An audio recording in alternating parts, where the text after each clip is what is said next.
Daily. Taste the Daily.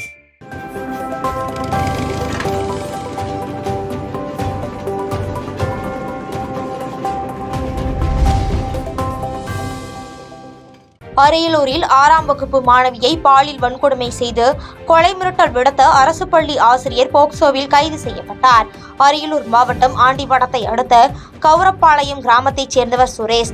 இவர் ஜெயங்கொண்டம் அடுத்த விக்கிரமங்கலம் அரசு மேல்நிலைப் பள்ளியில் தமிழ் ஆசிரியராக பணிபுரிந்து வருகிறார். இந்த நிலையில் கடந்த சில தினங்களுக்கு முன்பு அதே பள்ளியில் 6ஆம் வகுப்பு பயிலும் 11 வயது சிறுமியை ஆசிரியர் சுரேஷ் பாலியல் வன்கொடுமை செய்ததாக கூறப்படுகிறது. மேலும் இச்சம்பவத்தை வெளியில் கூறினால் கொலை செய்து விடுவேன் என மாணவியை ஆசிரியர் மிரட்டியதாகவும் கூறப்படுகிறது. இதனிடையே சிறுமிக்கு வயிற்றுவலி உபாதை ஏற்பட்ட நிலையில் பெற்றோர் விசாரித்ததில் ஆசிரியர் பாலியல் வன்கொடுமை செய்தது தெரிய வந்தது. இதையடுத்து ஜெயங்கொண்டம் அனைத்து மகளிர் காவல் நிலையத்தில் சிறுமியின் பெற்றோர் கொடுத்த புகாரின் பேரில் தமிழாசிரியர் சுரேஷ் போக்சோ சட்டத்தின் கீழ் கைது செய்து சிறையில் அடைக்கப்பட்டார். 6ஆம் வகுப்பு பயிலும் சிறுமி வன்கொடுமை செய்தது அப்பகுதியில் பெரும் பரபரப்பை ஏற்படுத்தியுள்ளது.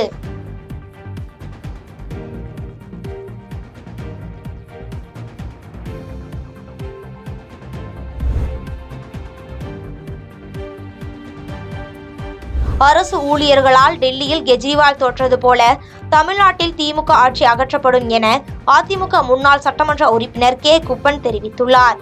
சென்னை திருவொற்றியூரில் மறைந்த முன்னாள் முதலமைச்சர் ஜெயலலிதாவின் பிறந்தநாள் விழா கொண்டாடப்பட்டது. இதில் அதிமுக முன்னாள் சட்டமன்ற உறுப்பினர் கே. குப்பன் கலந்து கொண்டு நலத்திட்ட உதவிகளை வழங்கினார். இதனையடுத்து கூட்டத்தில் பேசிய அவர், அரசு ஊழியர்களின் பழைய ஓய்வூதிய திட்டத்தை பரிசீலிக்க 4 பேர் கொண்ட குழுவை 4 ஆண்டுகள் கழித்து திமுக அரசு அமைத்துள்ளதாக குற்றம் சாட்டினார். மேலும் சென்னை மாநகராட்சியில் 14 கவுன்சிலர்கள் மீது ஊழல் புகார் விசாரணை நடத்தப்பட்டுள்ளதாக கூறிய அவர், ஊழல் கவுன்சிலர்களால் திமுக ஆட்சி வீழ்வது உறுதி எனவும் கூறினார்.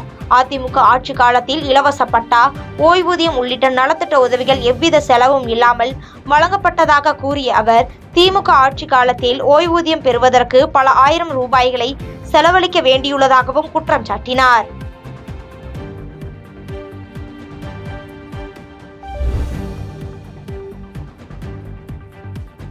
சென்னையில் பிரசவத்திற்காக அனுமதிக்கப்பட்ட பெண்ணிடம் அனுமதி பெறாமலே குடும்ப கட்டுப்பாடு அறுவை சிகிச்சை மேற்கொண்ட மருத்துவமனை மீது நடவடிக்கை எடுக்க கோரி புகார் அளிக்கப்பட்டுள்ளது.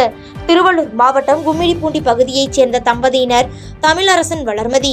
இவர்களுக்கு ஏற்கனவே ஒரு பெண் குழந்தை இருக்கும் நிலையில் 2வது பிரசவத்திற்காக சென்னை ராயபுரத்தில் உள்ள தனியார் மருத்துவமனையை அணுகியுள்ளனர். அங்கு அவருக்கு கடந்த 21ஆம் தேதி அறுவை சிகிச்சை மேற்கொள்ளப்பட்டு குழந்தை பிறந்த நிலையில் வளர்மதிக்கு தொடர்ந்து இரத்தப்போக்கு ஏற்பட்டுள்ளது. வார்டு மாற்றப்பட்டும் இரத்தப்போக்கு நிற்காத நிலையில் வளர்மதிக்கு குடும்ப கட்டுப்பாடு அறுவை சிகிச்சை மேற்கொள்ளப்பட்டது என தெரிய வந்தது. இதையடுத்து மருத்துவமனை நிர்வாகத்திடம் விசாரித்த போது அவர்கள் முன்னுக்கு முரணாக பதிலளித்ததால் வளர்மதியின் குடும்பத்தினர் ராயபுரம் காவல் நிலையத்தில் புகார் அளித்தனர். இதுகுறித்து பேசிய வளர்மதியின் பாட்டி ஜமுனா, தங்களிடம் கேட்காமலேயே வளர்மதிக்கு குடும்ப கட்டுப்பாடு அறுவை சிகிச்சையினை மருத்துவமனை நிர்வாகம் மேற்கொண்டுள்ளதாகவும் இதில் சம்பந்தப்பட்ட மருத்துவர் மற்றும் செவிலியர்கள் மீது தகுந்த நடவடிக்கை மேற்கொள்ள வேண்டும் எனவும் தெரிவித்தார்.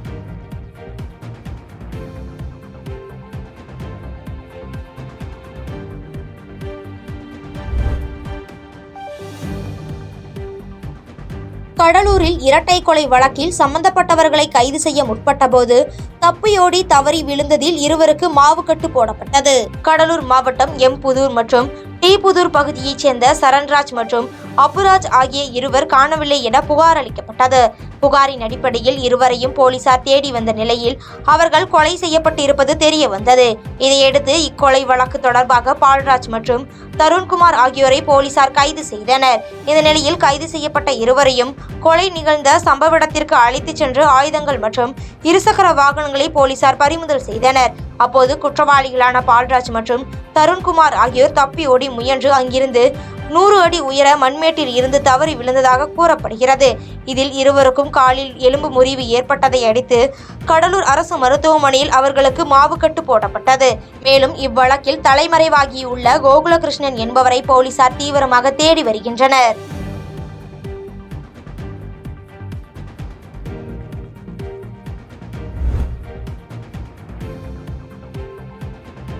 மார்ச் 31ஆம் தேதிக்குள் திருச்சி பஞ்சப்பூர் ஒருங்கிணைந்த பேருந்து நிலைய பணிகள் முடிக்க திட்டமிட்டிருப்பதாக அமைச்சர் கே. என். நேரு தெரிவித்துள்ளார். திருச்சி பஞ்சப்பூரில் 900 கோடி ரூபாய் மதிப்பீட்டில் 115 ஏக்கர் பரப்பளவில் மாநகர பேருந்து மற்றும் ஆம்னி பேருந்துகள் நிறுத்தும் இடம், லாரிகள் முனையம், தீயணைப்பு நிலையம், காவல் நிலையம் என பல்வேறு வசதிகளுடன் அமைக்க அரசு ஒப்புதல் வழங்கியது.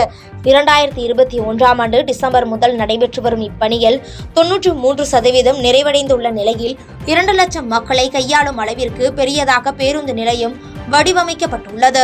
இந்த நிலையில் பேருந்து நிலையத்தின் கட்டுமான பணிகள் குறித்து நகராட்சி நிர்வாகத்துறை அமைச்சர் KN நேரு அதிகாரிகளுடன் ஆலோசனை மேற்கொண்டார். பின்னர் செய்தியாளர்களை சந்தித்து பேசிய அவர், பிப்ரவரி மாதமே பணிகள் முடிவடைந்திருந்த நிலையில் சற்று காலதாமதமாக மார்ச் 31ஆம் தேதிக்குள் முடிவடைய திட்டமிட்டிருப்பதாக கூறினார். ஆம்னி பேருந்து நிலையம் இப்பகுதியில் கட்டி முடிக்கப்படும் வரை வழக்கம் போல் மத்திய பேருந்து நிலையத்தில் இருந்து ஆம்னி பேருந்துகள் இயக்கப்படும் எனவும் தெரிவித்தார். நேரடியாக வருகிற எல்லா பேருந்துகளும் சென்ட்ரல் பஸ் ஸ்டாண்டில் இந்த ஓம்னி பஸ் கட்டி முடிக்கிற வரைக்கும் omni bus stand central bus ஸ்டாண்டில் வைக்கிறதா ஒரு ப்ரோபோசல் இருக்குது. டவுன் பஸ்ஸஸ்லாம் அங்கேருந்து ஆப்ரேட் பண்ணுறோம். வயலூர் போகிறது, ஸ்ரீரங்கம் போகிறதுலாம் அந்த வழியாக தான் போகுது. நேராகவும் போகும், இங்கேருந்து நேரடியாகவும் போகுது. ஸ்ரீரங்கம் போகிறது, வயலூர் போகிறது. Chathiram bus stand, central bus stand ஃபங்க்ஷனில் தான் இருக்கும்.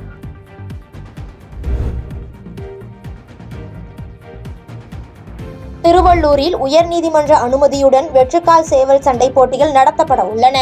திருவள்ளூர் மாவட்டம் தங்கானூர் கிராமத்தில் முதலமைச்சர் மு.க. ஸ்டாலின் பிறந்தநாள் விழாவை முன்னிட்டு சேவல் சண்டை போட்டிகள் நடத்தப்பட உள்ளன. மார்ச் 1, 2 மற்றும் 3 ஆகிய தேதிகளில் காலை 9 மணிக்கு தொடங்கி 6 மணிக்கு வரை சேவல் சண்டை போட்டிகள் நடத்த கட்டுப்பாட்டுகளுடன் உயர்நீதிமன்றம் அனுமதி வழங்கியுள்ளது. சேவல்கள் காலில் கத்திகள் கட்டுவதற்கும் மதுபானம் ஊற்றுவதற்கும் சேவல்களை ஜாதி மற்றும் மதத்தின் பெயர்களை வைத்து அழைக்கக்கூடாது எனவும் நீதிமன்றம் கட்டுப்பாடு விதித்துள்ளது.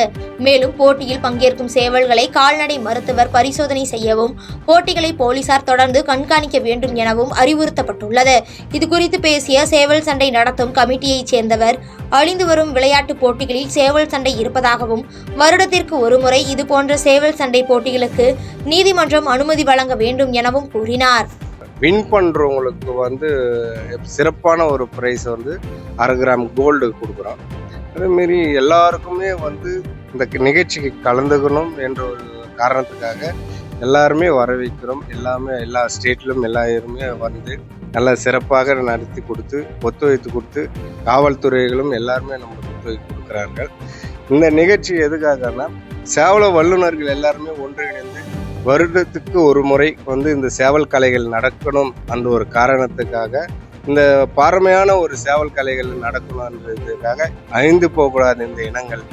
எப்படி ஜல்லிக்கட்டுன்றாங்களோ அது மாதிரி சேவல் சண்டைகள் நடக்கணுன்றதுக்காக எங்களை விதிமுறையை வச்சு ஹைகோர்ட்டு இந்த தமிழ்நாடு அரசு எல்லாருமே ஒத்துழைத்து எங்களுக்கு இது பர்மிஷன் கொடுக்குறாங்க.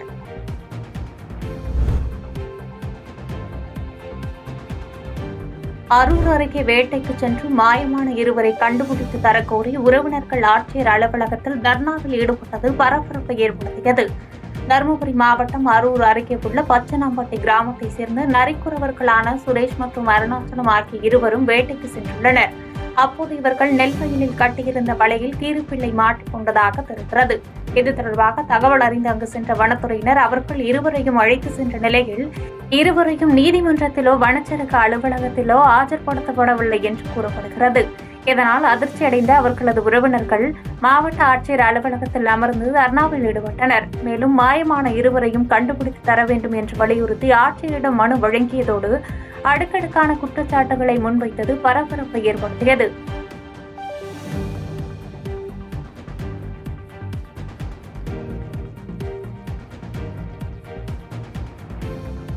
பாதகம் செய்பவரை கண்டால் நாம் பயம் கொள்ளலாகாது பாப்பா.